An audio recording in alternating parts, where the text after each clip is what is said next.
காமசக்தி எப்படி மேல் நோக்கி நகர்கின்றது, இது யாருக்கு, எங்கே, எப்படி நிகழ்கின்றது, அதான் இல்லைன்னு சொன்னால் காமம் எப்படி காதலாக மாறுது, இல்லைன்னு சொன்னால் செக்ஸ் எனர்ஜி அண்ட் ட்ரான்ஸ்ஃபர்மேஷன், இப்படி இந்த தலையங்கத்தை இன்றைக்கி வச்சுக்கொள்ளலாம். இதை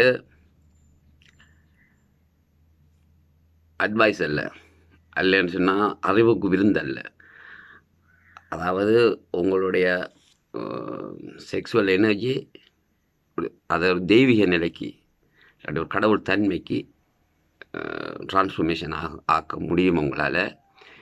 இதை நான் உங்களுக்கு இதை கற்றுக் கொடுக்குறேன். நீங்கள் இதை கற்றுக்கொள்ளுங்க. கற்றுக்கிட்டீங்களாமான்னு சொன்னால் உங்களுக்கு அது நிகழும். ஆகவே இது ஒரு கல்வியாக இருக்கிறது. இதோடு சேர்ந்து நீங்கள் நினைத்தது உங்களுக்கு நடக்குது. நீங்கள் நினைக்கிறத எப்படி நீங்கள் நடத்தி கொள்வது,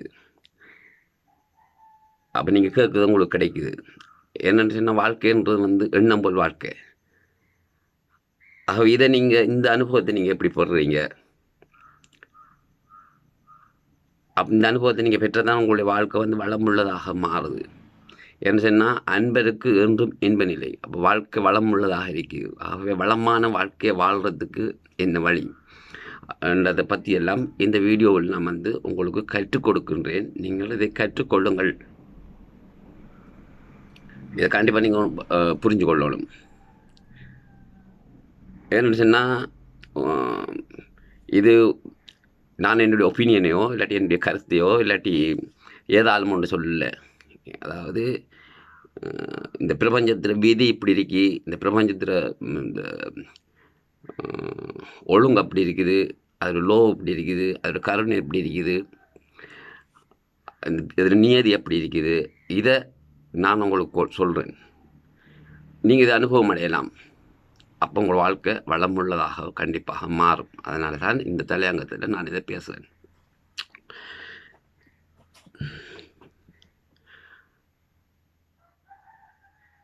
இதுக்கு ஷோர்ட்டாக பேர் வைக்கணும் சொன்னால் இந்த காம உணர்வை ஒரு தெய்வீக நிலைக்கு மாறுவது தான் இந்த தலையங்கம். சரி, வா. உங்களுக்கு நோக்கம் ஒன்றே தான். உங்கள் வாழ்க்கையில் உங்களுக்கு நோக்கம் ஒன்றே தான். உங்களுடைய சொல், செயல், அங்கீகாரம் எதை செஞ்சாலும், அதாவது எங்கும் சிவாய எதிலும் சிவாய என்ற மாதிரி, உள்ளே வெளியே திரும்பும் போதும் உள்நோக்கி பார்க்கும்போதும் எப்போதும் எதிலும் உங்களுக்கு நோக்கம் ஒன்றே தான். அதாவது உங்களுடைய பக்தி இதுதான் உங்களுக்குள்ள ஓடுறது. உங்களுடைய ரத்தத்துக்கு உங்களுடைய ரத்தமும் அந்த பக்தியை இழந்தெடுத்திருக்கும். உங்களுடைய அணுக்களும் அதை, உங்களுடைய பக்தி உங்களுடைய மைண்ட்லேருந்து உங்களோட ரத்தத்துக்கு ஓடி உங்களோட ரத்தத்துலேருந்து அணு வரைக்கும் அது சென்றிருக்கும். அப்படின்னு சொன்னால் வைராக்கியம் பெற்றிருக்கும். வைராக்கியம் முத்தி பழுத்த நிலை. அதாவது பக்தியில் முக்தி, அன்பில் அன்புதான் சிவம். அதாவது பக்தியில் தான் முக்தி. அதாவது உங்களுடைய அந்த எண்ணம், அந்த நோக்கம், இந்த நோக்கம் 100% எப்போ வருதோ அப்போ உங்களுடைய அந்த செக்ஸுவல் அந்த உணர்வு அந்த ஏற்படுற அந்த சந்தர்ப்பத்தில் நீங்கள் உணர்வீங்க. என்ன சொன்னால் நீங்கள் பக்தியை ஆரம்பத்தில் வச்சுட்டு வர அந்த பீரியடில் இந்த மனமும் உடலும் ஒன்று தான். இந்த மன உடலினுடைய இந்த லாங்குவேஜை நீங்கள் புரிஞ்சுக்கிட்டே வருவீங்க. பக்தியை கொஞ்சம் கொஞ்சமாக தான் வச்சுட்டு வருவீங்க. பக்தி முதல்ல ஆரம்பத்தில் பக்தி பண்ணும்போது மைண்ட் அங்கே வேலை செஞ்சுக்கிட்டே இருக்கும். ஆனால் உங்களுக்கு பக்தியில் நீங்கள் நாட்டம் வைக்கும்போது பக்தியும் அதுக்குரிய வேலையை செஞ்சுக்கிட்டு வரும். உங்களுக்கு நம்பிக்கை, குரு பக்தி தானே நான் சொல்ல வர்றது. அந்த குரு பக்தியை நீங்கள் வைக்கும்போது நீங்களும் அந்த பக்தியில் வளர்கிறதுக்கு அந்த குருவும் அதுக்குரிய வேலையை செஞ்சுக்கிட்டே வரும். அது சாதாரண அன்றாட வேலையிலேருந்து அப்படி வந்துக்கிட்டே இருக்கும். அதனால் நீங்கள் அந்த நம்பிக்கையில் வளர்ந்து இருப்பீங்க. இந்த நேரத்தில் இந்த பீரியடில் சில ஞான உதயங்கள் உங்களுக்கு நடந்து வரும். சில காட்சிகள் அப்படி இப்படி இருக்கும். உங்களுடைய பொருளியல் வாழ்க்கையிலேயும் சில மாற்றங்கள் வந்துக்கிட்டு இருக்கும். அப்போவே உங்களுக்கு பக்தி உங்களுக்கு நம்பிக்கை வளர்ந்துக்கே வரும். இந்த வளர்ந்துக்கே வர நேரத்தில் வந்து அதோடு சேர்ந்து உங்களுக்கு வந்து இந்த பிராணாயாமம் நிகழும். அதாவது உங்களுக்கு பக்தி வளரும்போது அந்த பக்திக்கு வந்து எல்லா வேலையும் வந்து பக்தி செஞ்சுக்கிட்டு வரும். அதாவது நீங்கள் உங்களுடைய எண்ணோட்டத்தை கவனிக்கக்கூடிய தகுதியில் வந்து வளர்ந்து வருவீங்க. பாடி லாங்குவேஜ் உடலில் மொழியை பற்றி அறிஞ்சு கொண்டு வருவீங்க. மனம் எப்படி உங்களை ஏமாத்துது இதெல்லாத்தையும் கொஞ்சம் கொஞ்சமாகவே புரிஞ்ச வேண்டாம் தான் நீங்கள் வந்துக்கிட்டே இருப்பீங்க. வந்துக்கிட்டு இது 100 ஆகும்போது திடீரென உங்களுக்கு இந்த பாடி லாங்குவேஜ் தெரிஞ்சிருக்கும். அதனால் திடீரென எந்த சந்தர்ப்பத்திலும் ஒன்று நீங்கள் உடல் உறவில் இருக்கும்போது இல்லாட்டி இல்லாத நேரத்தில் இருந்தாலும் அந்த தூண்டுதல் செக்ஸுவல் அந்த ஃபீலிங் ஒன்று வரும்போது நீங்கள் உங்களுக்குள்ள உணர்வீங்க. உங்களுடைய சக்தி மேல் நோக்கி நகர்றதை உணர்வீங்க. அது மேல் நோக்கி நகர்ந்துட்டு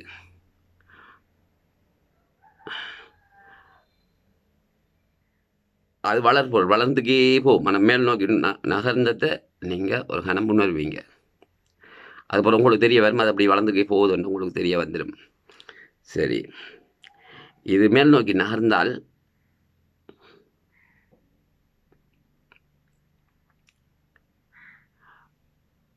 நீங்கள் உணர்வு வருவீங்க. நீங்கள் உடல் அல்ல, மனம் அல்ல, அதை தாண்டி ஒரு சக்தி என்பதை நீங்கள் முதலாவது உணர்ந்துருவீங்க. இப்போ இந்த மதியாதார் தலைவாசல் மரியாதைன்னு சொல்லி உங்களை மதிக்காதவன் ஒரு மயிர் அளவு வேண்டாலும் உங்களை மதிக்காதவரை வாசலில் நீங்கள் மிதிக்கவே மாட்டீங்க. அதுக்கு முந்தி ஏதோ நிர்பந்தங்கள் அதால் நம்மளை மதிக்காத ஆக்கள்ட்டும் யார் இருந்தாலும் சரிதான், மனைவி இருந்தாலும் சரிதான், குழந்தை இருந்தாலும் சரிதான், வியாபாரத்தில் இருந்தாலும் எதிரி இருந்தாலும் தான் உங்களுக்கு மதிப்பு இல்லாத இடத்துக்கு நீங்கள் போகவே மாட்டீங்க. இது நடந்தா அந்த நேரத்தில் நீங்கள் உணர வருவீங்க. நீங்கள் கேட்டது உங்களுக்கு கிடைக்கிது, நீங்கள் நினச்சது தான் உங்களுக்கு நடக்குது, உங்களுடைய வாழ்க்கை வளமுள்ளதாக இருக்குதுன்றதை நீங்கள் அந்த நேரத்தில் உணர்வீங்க. அப்போ நீங்களே உணர்ந்துக்குவீங்க. நம்ம கேட்டது நம்மளுக்கு கிடைக்குது, நம்ம நினைச்சது நம்மளுக்கு நடக்குதுன்னு சொல்லி நீங்கள் உணர்ந்துக்குவீங்க. சரி, இந்த நிகழ்வு எப்போ நடக்குது? அப்போ உங்களுடைய பக்தி எப்போ 100 ஆகுதோ அப்போ இது நடக்குது. இப்படி தான் இந்த வழியில் தான் ஞானம் அடைகிறது. இதுக்கு இந்த நிகழ்வு நடக்கிறதுக்கு உங்களுக்கு இன்னொருத்தர் தேவையில்லை. அதாவது நீங்கள் உடல் உறவில் தான் இருக்கணும் என்ற அர்த்தம் இல்லை. உடல் இருக்கும்போதும் நடக்கலாம், இல்லாத நேரத்தில் நடக்கலாம், திருமணமானவருக்கும் நடக்கும், திருமணமாகாதவருக்கும் நடக்கும். இந்த சக்தி மேல் நோக்கி வைத்திருக்கும். இந்த சக்தி மேல் நோக்கி வந்ததுக்கு பிறகுதான் கோபம் என்பது வந்து இல்லாமல் ஆகும். அதுக்கு பிறகுதான் அடுத்த கட்டங்கள், அதாவது கோபம், ஆசை, பொறாமை, எரிச்சல் இதெல்லாம் கொஞ்சம் கொஞ்சம் எங்கே நம்மளோட ஒழிச்சிக்கிருந்து மறைஞ்சிருந்துக்கிறே வந்து இருக்கும். இதெல்லாம் வந்து இப்போ அதுக்கு பிறகுதான் இல்லாமல் ஆகும் முற்றாக. அதுக்கு பிறகுதான் நெற்றிக்கான் எல்லாம் அங்கே திறக்கப்படுறது. அதுக்கு முதல் இந்த நிகழ்வு நிகழுது. இந்த நிகழ்வு நிகழ்ந்தால் ஒருபோதும் நீ என்னை காதலி, இல்லாட்டி என்னை விட்டு போய்த்தாள், இல்லையாண்ட மனைவி விட்டு போட்டு போய்த்தாள், இல்லாட்டி உங்களுக்கு அன்புக்கு ஒரு பொண்ணு தேவைப்படாது, இல்லையாண்டா ஒரு பொருள் தேவைப்படாது. இது நிகழ்ந்தால் இது பக்தியில் தான் இந்த முக்தி கிடைக்குது. 100% உங்களுக்கு பக்தி. நீங்கள் பக்தி எப்படி வைக்கணும், யாரில் வைக்கணும், எப்படி செய்யணும் பண்ணலாம் ஏற்கனவே உள்ள வீடியோக்கள் எல்லாம் சட்ட தெளிவாக சொல்லிட்டு நீங்கள் என்னைய வீடியோக்களையும் பார்த்தீங்கன்னா மட்டும் சொன்னால் எப்படி யாரில் என்ன மாதிரி பக்தி வைக்கிறன்றதை அங்கே சொல்லுது. ஆகவே இந்த காம உணர்வு தெய்வீக சக்தியாக மாற்றம் பெற்றால்தான் நீங்கள் எதை செஞ்சாலோ எதை செய்தாலோ அல்லன்னா உங்களோட வாழ்க்கையை ஒரு புனிதமான ஒரு அர்த்தமுள்ளதான வாழ்க்கையாக மாற்றிக்கொள்வீங்க. இந்த நிகழ்வு உங்களுக்கு நடக்காமலுக்கு போனால் நீங்கள் என்னத்துக்கு வாழ்றீங்கன்னு உங்களுக்கு முன்னாடி தெரியாமலுக்கு போகும்.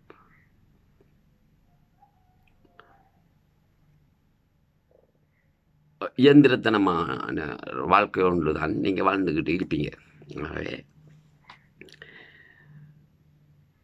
ஆகவே இதில் முக்கியம் பக்தி. இது இல்லாமலுக்கு நீங்கள் வந்து இப்போ எத்தனையோ ஆசனங்களை படிச்சிருக்கலாம், எத்தனையோ யோகாசனங்கள் படிச்சிருக்கலாம், எவ்வளோ யோகம் செய்ய வரைப்பார், இல்லாட்டி எவ்வளோ வணக்க ஸ்தலங்களுக்கு போக வரைப்பார். அங்கே போவீங்க, இங்கே போவீங்க, அது செய்வீங்க, இது செய்வீங்க, அப்படி செய்வீங்க, இப்படி செய்வீங்க, வலுக்கட்டாயம் என்ன மண்டாலும் செய்வீங்க. அதால் எல்லாம் வந்து இது நடக்காது. கடைசி வரைக்குமே நடக்காது. இது நடக்கும். அதாவது உங்களுக்கு எங்கும் சிவாய எதிலும் சிவாய அண்டா புத்திசாலிகளுக்கு நான் என்ன சொல்ல வரேன்னு புரிஞ்சிட்டு, அதாவது உங்களுடைய பக்தி 100%, உங்களுடைய பக்தி, உங்களுடைய நேர்மை, உங்களுடைய பக்தி தான் உங்களை இந்த மேல் நோக்கி, உங்களோட குண்டலினி சக்தி மேல் நோக்கி நகர்றது. அதாவது உங்களோட காம சக்தி மேல் நோக்கி போகுது. இதால் உடல் ரீதியாக, மனநிலை ரீதியாக பல நன்மை. இது இந்த இந்த நன்மை நடந்தே தான் ஆக வேணும். அப்படி ஆகாமலுக்கு போனால் ஏதோ ஒரு விதத்தில் உளவியல் ரீதியாக நீங்கள் அவர் பாதிக்கப்பட்டு போய்திருவார். அவருடைய உளவியல் பாதிப்பில் தான் இருக்கும். அப்படின்னு சொன்னால் அவரோட உடல் கூட ரோங்கான திசையில் தானே இப்படியோ போய்த்துக்கிட்டு இருக்கும். ஆகவே இந்த பக்தி இந்த தன்மையை கொண்டாடுது. காமம் தெய்வீக நிலைமைக்கு போகுது. அந்த நிலைமைக்கு போனவர் தான் காதல் அளிப்பார். அதுதான் காதல்னு சொல்கிறது. இப்போ காதல்னு சொன்னால் ஆக்கள் நினைக்கிறாங்க, காதலன்னு சொல்லும்போதே கற்பனையில் ஒரு பெண், ஆண், உடல் உறவு, இந்த மாதிரியான ஃபீலிங்ஸ் தானே ஆக்களுக்கு மெயினாக வருது. அது ராங் ஐடியாஸ். அது அப்படி இல்லை. மீது அந்த காம உணர்வு நீங்களே, அதாவது காதல்ன்றது வந்து ஒரு மனுஷனுடைய தன்மை, இருக்க வேண்டிய தன்மை, கருணை. அந்த மாதிரி கருணை ஒரு மனுஷனுக்கு இருக்க வேண்டிய தன்மை. அந்த மாதிரி காதல் ஒரு ஆளுடைய தன்மை, ஒரு ஆளுடைய குவாலிட்டி. இந்த குவாலிட்டிக்கு நீங்கள் வருவீங்க. இந்த குவாலிட்டிக்கு நீங்கள் வந்தால் ஒரு நாளுமே பிச்சை எடுக்க மாட்டீங்க, ஏங்க மாட்டீங்க. அடுத்தவர் சார்ந்ததாக இருக்காது உங்களுடைய நிம்மதி, சந்தோஷம். அது உங்களுக்குள்ளே உள்ளதாக தானே இருக்கும். இப்போ இதில் நீங்கள் வந்து உணர வருவீங்க. அதாவது இந்த பிரபஞ்சம் இல்லாட்டி கடவுள்னு கூட வச்சுக்கலாம். கடவுளுக்கு நீங்கள் ஒரு மில்லியனர் ஆகணும், இல்லாட்டி ஒரு பெரிய கோடீஸ்வரன் ஆகணும், இல்லாட்டி நீங்கள் இன்னத்தே விரும்பினாலும் அதை தாரது வந்து கடவுளுக்கு வந்து அது சப்ஜெக்டே இல்லை அவருக்கு. அது ஒரு மயிர் அளவு கூட அதுக்கு அவர் நேரம் ஒதுக்குறது இல்லை. அதனுடைய காரணம் அதை உங்களுக்கு ஆல்ரெடி மனுஷனுக்கு கொடுத்துட்டு தான் வச்சிருக்குது. என்ன நீங்கள் என்னத்தை தான் நீங்கள் விரும்பினாலும், நீங்கள் இவ்வளோதான் உங்களுடைய கற்பனையிலே இல்லாட்டி உங்களோட வேண்டுதலில் நீங்கள் வச்சாலும் அது ஒரு துளி அளவு கூட இல்லை கடவுளுக்கு. அவ மனசால் நீங்கள் தானே அதை தடுத்துக்கிட்டு இருக்கீங்க. நீங்கள் அதை பார்த்துக்க இல்லாமலுக்கு, அதை அனுபவிச்சு கொள்ள இல்லாமலுக்கு மனசால் அதுக்கு ஒரு தடை போட்டு வச்சிருக்கீங்க. இந்த தடை உங்களோட சக்தி, காமசக்தி எப்போ மேல் நோக்கி நகருதோ, இதான் சொல்கிற குண்டலினி சொல்கிறது. இந்த குண்டலினி பவர் எப்போ மேலே வருதோ, மேல் நோக்கி நகருதோ, அப்போ அந்த மனசால் உங்களுக்கு கடவுள் தந்திருக்கின்ற இந்த அற்புதங்களும், இந்த நேமத்துக்கள், இந்த பரக்கத்துக்கள், அதாவது இந்த அருட்கொடைகள், அதாவது நீங்கள் நினச்சதை நீங்கள் நடத்திக்கிறதுக்கு, நீங்கள் விரும்பினதை நீங்கள் பெற்றுக்கொள்கிறதுக்கு, உங்களுடைய வாழ்க்கையை நீங்கள் வளமாக்கிக்கொள்கிறதுக்கு நீங்கள் போட்டிருந்த அந்த தடை உங்களுக்கு விலகு நீங்கள் அங்கே பார்க்குறீங்க. அப்போ நீங்கள் நினச்சதை நீங்கள் எப்படி உங்களுக்கு கேட்பது கிடைக்குது, நினைத்தது நடக்குது. ஏனென்றால் அன்பருக்கு என்றும் இன்ப நிலை. அதனால தான் சொல்கிற அன்பே சிவம் என்று சொல்லி. ஆகவே இது எல்லாமே வந்து கனெக்ட் ஆகியிருக்குது, பக்தியில் இருக்குது. யாரில் பக்தி வைக்கிறோன்னு என்ன, ஒரு குருநாதர் இல்லை. அந்த பக்தி நீங்கள் ஒரு குருவில் பக்தி வச்சிங்க அப்படின்னா, அந்த பக்தி வந்து உங்களுடைய நம்பிக்கைக்கு பாத்திரம் இருக்கும். அதாவது உண்மையான ஒரு குரு வந்து அவர்களை நீங்கள் நம்பினா அந்த நம்பிக்கைக்கு அவர் பாத்திரம் இருந்துக்கிட்டே வருவார். நீங்கள் எவ்வளவுதான் ஆழமாக போகிறீங்களோ அந்த அளவு அவர் வந்துக்கிட்டே இருப்பார். அதனால தான் ஒரு குரு கூட நீங்கள் வந்து ஈடுபாடை செலுத்தணும். அது அப்படின்னா உங்களுடைய காலம் நேரங்கள் அங்கே போடும். கால நேரங்களை நீங்கள் அங்கே செலவழித்தால் அப்படியே தான் ஈடுபாடு நீங்கள் காட்டணும். அப்படி நீங்கள் ஈடுபாடு காட்டும்போது தான்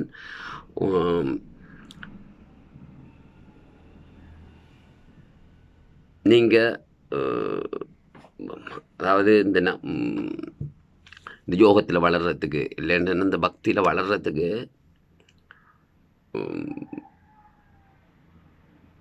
பல தடைகள் இருக்கும். நீங்கள் இந்த ஈடுபாடு காட்டும்போது அந்த தடைகள் நீக்கி தந்துக்கிட்டே இருப்பார் மாஸ்டர். அவங்கள தந்துக்கிட்டே இருப்பார். நீங்கள் இன்றைக்கு காலையில் இன்றைக்கு அவநம்பிக்கை இருப்பீங்க, இல்லைன்னா மறந்துருப்பீங்க, சில நேரம் ஒரு தூக்கத்தில் விழுந்துருவீங்க. திரும்ப அவர்கிட்ட போகும்போது அதை அவர் சரி செய்வார் உங்களுக்கு. திரும்ப கொஞ்சம் நாளைக்கு நல்லா இருப்பீங்க, திரும்ப கொஞ்சம் போடுவீங்க, திரும்ப அப்படியெல்லாம் உங்களோட ஈடுபாடை நீங்கள் எப்படி இருந்தாலும் வச்சுக்கிட்டீங்கன்னா அப்படின்னா கொஞ்சம் கொஞ்சம் கொஞ்சமாக சரி செஞ்சு நீங்கள் அந்த குருவில் இன்ட்ரெஸ்ட் எடுத்துருவீங்க. எப்படின்னா உங்களுடைய நம்பிக்கைக்கு எப்படிமா பாத்திரமா வந்துக்கிட்டு தான் இருப்பார் உண்மையான குருவான்ட்டுன்னா. நீங்கள் எப்படி அவரை நம்புறீங்களோ அப்படி இருப்பார். ஏன்னா குரு ஒரு கண்ணாடி. அப்போ இந்த உங்களுடைய இந்த ஈடுபாடு, உங்களுடைய முயற்சி, இப்போ நான் சொன்னது இயற்கையாகவே மனுஷனுக்கு இருக்கிற அந்த பாகசு கமெண்ட்ல அந்த ஃபெசிலிட்டிஸ்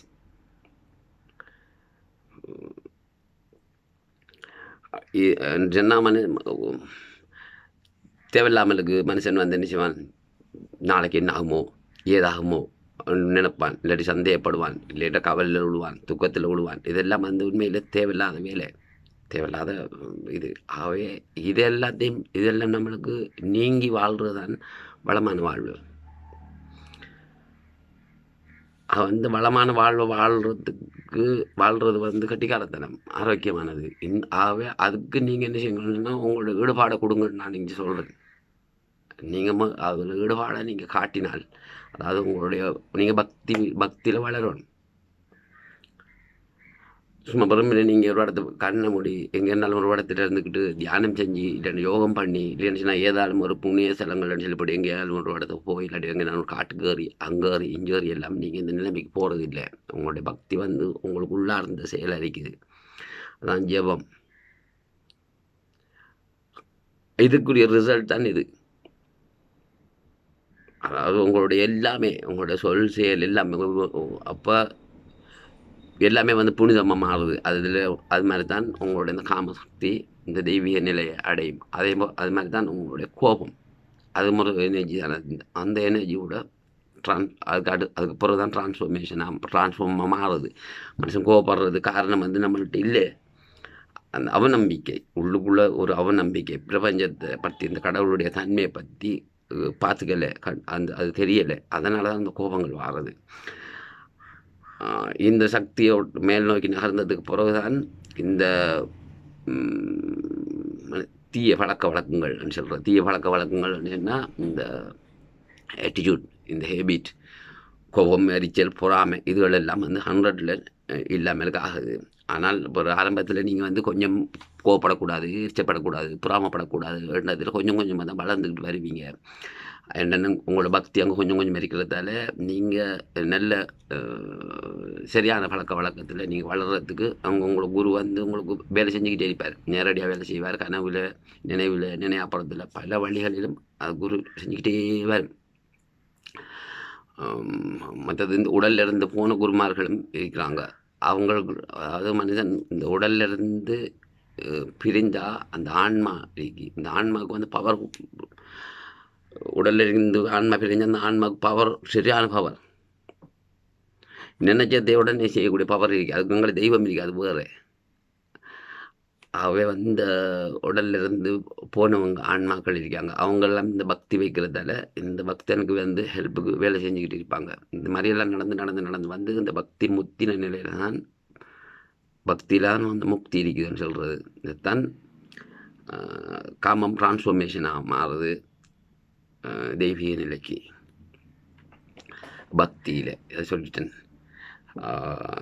அப்போ நீங்கள் இப்போ மலை உடைக்கிறது இல்லை, நீங்கள் ஒரு சித்தரில் உங்களை 100% உங்களை ஈடுபடுத்துங்க. எதுக்கு நீங்கள் பயப்படாதீங்க. பொருளாதார ரீதியாக, உளவியல் ரீதியாக, விஞ்ஞான ரீதியாக, எந்த ரீதியிலையும் உங்களுக்கு அங்கே பயம் இல்லை. அந்த நம்பிக்கை நம்பிக்கை நீங்கள் உண்மையிலே ஒன்று நம்பினா அந்த நம்பிக்கை உங்களை காப்பாற்றும். அது நம்பிக்கிற ரகசியமாக தான். நம்பிக்கை அப்படி தான் வேலை செய்யுது. ஆகவே அதான் சொல்கிறது, அன்பு தான் சிவம், நம்பிக்கை தான் தும்பிக்கை. நம்பிக்கை சரியான இடத்துல டிபாசிட் பண்ணுங்கள். என்ன வேலை இருந்தாலும் அதை 2வது செய்யுங்க. முதலாவது இதை செய்யுங்க. செஞ்சு நீங்கள் நான் சொன்னதை உங்களோட செக்ஸுவல் எனர்ஜியை வந்து ட்ரான்ஸ்ஃபார்ம் பண்ணுங்கள். அப்போ தான் தாம்பத்தியம் சரியாக இருக்கும், நல்லா இருக்கும், சரி சிறந்ததாக இருக்கும்.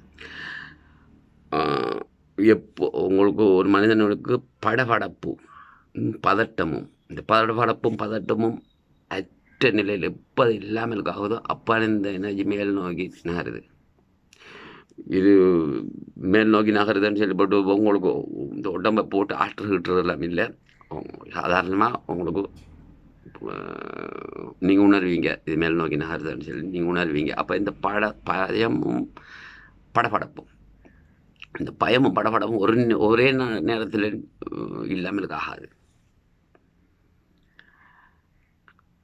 இப்போ நீங்கள் ஒரு குருநாதரோட உயிரோடு வாழ்கின்ற தொழில் வாழ்கின்ற ஞானியோட நீங்கள் உங்களோட ஈடுபாடு வச்சு கொண்டிருக்கும் போது அவர் உங்களுடைய பயம் படபடப்பு பிஸ்னஸ் ரீதியாக இருக்கும், குழந்தை குட்டி ரீதியாக இருக்கும், மற்ற அறிவியல் ரீதியாக இருக்கும், ஆன்மீக ரீதியாக அப்படியெல்லாம் கொஞ்சம் கொஞ்சம் எல்லாமே இருக்கும். இது எல்லாத்தையுமே அவர் கிளியர் பண்ணி தந்துக்கிட்டு வருவார். அப்படி ஒரு கால பீரியடில் அந்த படபடப்பு பயமும் படபடப்பும் இல்லாமல் ஆகும். அதனால தான் இந்த பக்தி ஆரம்பத்தில் வச்சே வரணும். நீங்கள் இந்த பக்தியை வச்சு வந்து ஒரு கட்டம் வரும். அந்த கட்டத்தில் வந்து நீங்கள் விரும்பலாட்டி பக்தியை வைக்க தொடங்கிடும். அப்போ நீங்கள் பக்தி வைக்கிறதுக்கு முயற்சி பண்ணுறது இல்லை. முயற்சி இல்லாமல் இருக்க அந்த முயற்சி நடக்கும். அப்போ அதனால நீங்கள் ட்ரை பண்ண தேவையில்லை. இப்படி கொஞ்சம் இருந்துட்டு அப்படியெல்லாம் யோசிக்கிறது இல்லை. உங்களுக்கே புரிய வரும். என்னென்னா குரு வந்து அதில் வேலை செஞ்சுக்கிட்டே இருக்கும். நீங்கள் ஆரம்பத்தில் தான் ஒரு முயற்சி மாதிரி பண்ணுவீங்க. பிறகு அதில் வேலை செஞ்சுக்கிட்டே இருக்குமென்றதை நீங்களே உங்களுக்குள்ள கண்டுக்குவீங்க. கண்டு நீங்கள் உங்களோட பக்தியை வச்சுட்டுன்றதெல்லாம் நீங்கள் உணர்ந்துக்கிட்டு வந்து வர அந்த பீரியட்லாம் வந்தது பிறகு தானே இந்த நிகழ்வு உங்களுக்கு நடக்குது. அது வெரி இம்பார்ட்டன்ட். பக்தியில் தான் முக்தி. அதுதான் ஜெபம். இது பக்தி வைக்கிறது வந்து வாழ்க்கைக்கு உங்களுக்கு பாதுகாப்பு தேவை.